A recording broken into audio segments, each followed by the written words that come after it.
Number 4 देखिए, एक balance sheet given है आपके पास जिसमें 31 मार्च 2011 को होल्डिंग कंपनी और सब्सिडरी कंपनी की बैलेंस शीट गिवन है। शेयर कैपिटल दे रखी है होल्डिंग कंपनी की 20 लाख की और सब्सिडरी की 5 लाख की। रिजर्व दिए हैं होल्डिंग कंपनी के 6 लाख के और सब्सिडरी के नहीं दिए हुए हैं। करंट लायबिलिटी में ट्रेड पेबल्स दिए हैं 1,40,000 होल्डिंग कंपनी के और सब्सिडरी के सिर्फ 80,000। क्वेश्चन एज इट इज है जैसे पहले था, बस इसमें कुछ चेंजेस हैं। पहले क्वेश्चन जो आपने है उसमें किया था, आपने 100% शेयर्स पे किया था। इसमें 100% शेयर्स पे नहीं है, इसमें 60% शेयर्स पे। एसेट्स देखिए, इन्वेस्टमेंट 3 लाख की इन्वेस्टमेंट है लेकिन 60% शेयर्स पे है। और करंट एसेट्स हमारे पास दे रखी है 24,40,000 की और 5,80,000 की। तो ये हमारे पास बैलेंस शीट गिवन है। इसमें आपने क्वेश्चन निकालना है, यहाँ आपने देखना है। देखिए इन्वेस्टमेंट यहाँ हमारे पास 60% शेयर्स में इन्वेस्ट किया है, जबकि हमारे पास शेयर्स कितने हैं 5 लाख के। तो यहाँ 5 लाख के शेयर्स का आपको क्या निकालना है 60% निकालना है। 60% निकालेंगे तो ये हमारे पास क्या आएगा, कितनी अमाउंट है 3 लाख की। यानी 3 लाख की अमाउंट है 60% और 3 लाख की अमाउंट के दिए हुए हैं। तो अब 5 लाख में जो ये अमाउंट बचती है 3 लाख की जो अमाउंट लेस करोगे, इसमें से 2 लाख की अमाउंट आएगी। ये क्या आएगी आपके पास, ये आएगी आपके पास माइनॉरिटी इंटरेस्ट। माइनॉरिटी इंटरेस्ट कौन से होते हैं, मान लीजिए किसी कंपनी में 100% शेयर्स हैं और उसमें से 80% शेयर्स पे होल्डिंग कंपनी ने होल्ड किया है। तो ऐसी कंडीशन में जो 20% शेयर बचते हैं 100 में से 80 पे होल्ड कर लिया, तो 20% जो है वो कौन होंगे, माइनॉरिटी इंटरेस्ट होंगे। और माइनॉरिटी इंटरेस्ट को हम कहाँ दिखाते हैं, इसको हम बैलेंस शीट में दिखाते हैं। बैलेंस शीट में रिजर्व एंड सरप्लस के बाद एक अलग हेडिंग के अंतर्गत दिखाते हैं। अब देखिए इस क्वेश्चन को हम सोल्व करके कैसे, हमारे पास क्या आ गया, इक्विटी एंड लायबिलिटीज हमने ली हैं। शेयर होल्डर फंड,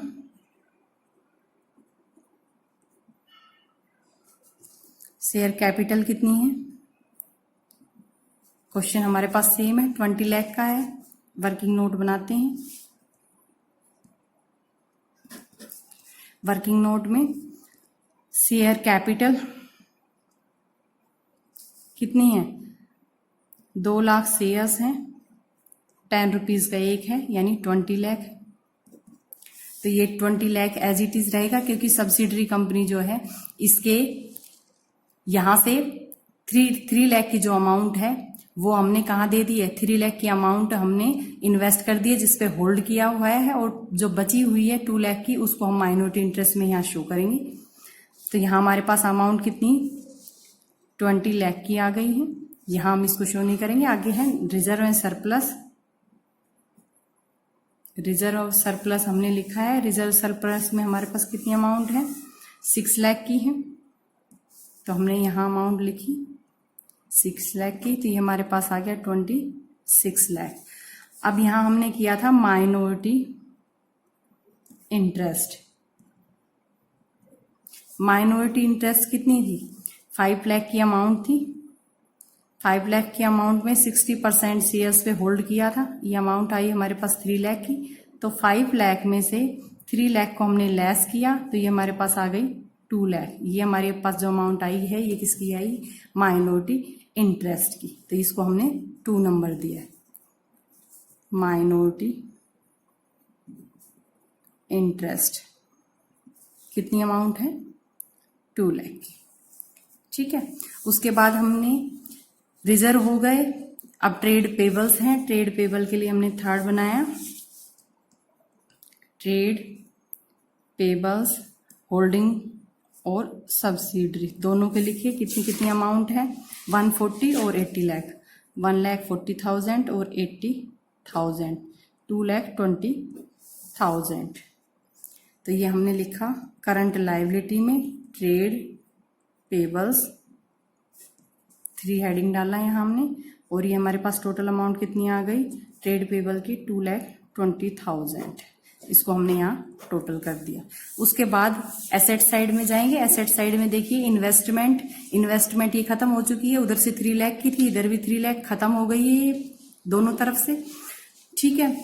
लेकिन यहाँ ध्यान रखने वाली चीजें हैं, अगर यहाँ हमारे पास अमाउंट क्या होती 3 लाख की थी, पहले इस क्वेश्चन को सोल्व करते हैं फिर आगे बताती हूँ। उसके बाद हमारे पास ये इन्वेस्टमेंट खत्म हो चुकी है, यहाँ से प्लस और माइनस होके ये हमारे पास बच गई है current assets. Current assets 4th number डाला हमने। करंट एसेट्स में हमारे पास क्या दे रखी है, सैंडरी एसेट्स। सैंडरी एसेट्स में हमारे पास वैल्यू दे रखी है एच लिमिटेड और एस लिमिटेड की। एच की हमारे पास है 24,40,000 की और ये है 5,80,000 की। तो ये हमारे पास आया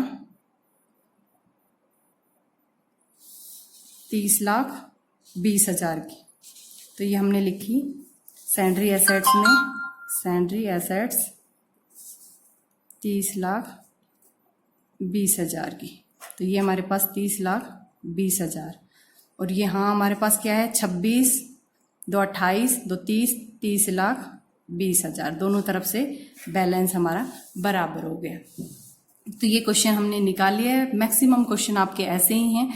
यहाँ सिर्फ आपने देखना है कि जो नेक्स्ट क्वेश्चन आपके पास आएंगे उसमें जो है या तो ये वाली अमाउंट ज्यादा होगी। यहाँ मान लीजिए सपोज कीजिए यहाँ 3 लाख की जगह 3,20,000 की अमाउंट है। तो यहाँ देखिए और बाकी क्वेश्चन एज इट इज ही निकलेगा जैसे निकाला है आपने सारा क्वेश्चन, सिर्फ इसी में चेंज आएगा। यहाँ 60% ही दे रखा है, 5 लाख पे 60% हमारा कितना हुआ, 3 लाख की अमाउंट आई, जबकि इसको सेल कितने में कर रहा है 3,20,000 में। यानी आपकी कोई 3 लाख की चीज थी जिसको आपने 3,20,000 में सेल कर दिया, तो ये 20,000 क्या हो गई, एक्स्ट्रा आ गई अमाउंट, और जिसको हम क्या कहेंगे गुडविल होगी। तो ये 20,000 की अमाउंट को कहाँ शो करेंगे, गुडविल में ही करेंगे।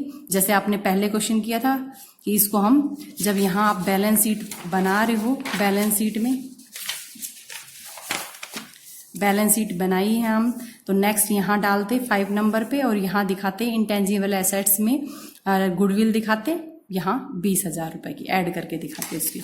अगर नेक्स्ट क्वेश्चन इसी तरीके का, यहाँ अगर हमारी अमाउंट आती है ये 3,20,000 की थी, यहाँ 3 लाख की थी, लेकिन अगर ये अमाउंट कम होती 2 लाख कितने की 70,000 की होती, तो किस तरीके से क्वेश्चन निकलता। ये 60% पे ही 2,70,000 में दे रहा है, तो यही सेम तरीका है। ये हमारे पास 60% निकाला 5 लाख का, ये अमाउंट आई हमारी 3 लाख की। अब 3 लाख रुपए की कोई आपके पास चीज है जिसको आपने बेचा कितने में है, 2,70,000 रुपए में बेचा है, तो डिफरेंस कितना आया 30,000 का डिफरेंस।